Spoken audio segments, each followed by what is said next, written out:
Mentre continua l'attività di sensibilizzazione dei cittadini in tutti i presidi allestiti dal Movimento 9 dicembre, a Soave è già stato fissato un importante appuntamento con tutti gli interessati.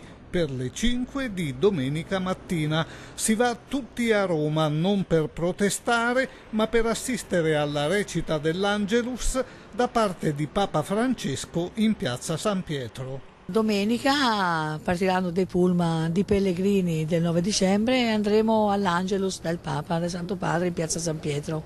Alle 5 la mattina saremo in piazza San Pietro, pacificamente come cittadini, cioè come cristiani, a prendere la benedizione da Papa Francesco. Al presidio di Conegliano si ritiene già conclusa la prima fase della protesta. Stasera a Cittadella riunione di tutti i rappresentanti del movimento per decidere come muoversi nel prossimo futuro. Tra poche ore andremo a Cittadella, ci sarà l'incontro dei presidi, lì si stabilirà una seconda fase perché la prima, quella del confronto duro, si è fatta.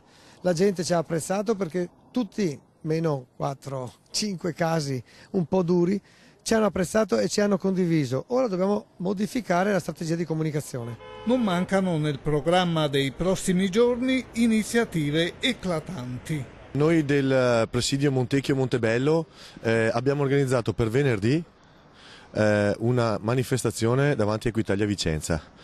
Ci troveremo qui a Montecchio alle 10 e partiremo per arrivare fino a Equitalia Vicenza. Porteremo con noi una lettera di proposte anche per Equitalia. Un'altra clamorosa protesta è annunciata per domani a Villa del Bosco. 50 trattori bloccheranno la Monselice Mare a partire dalle ore 14. Lo rende noto Thomas Sartorato, leader del presidio di Correzzola, che rimarca di aver ricevuto l'autorizzazione da parte delle forze dell'ordine.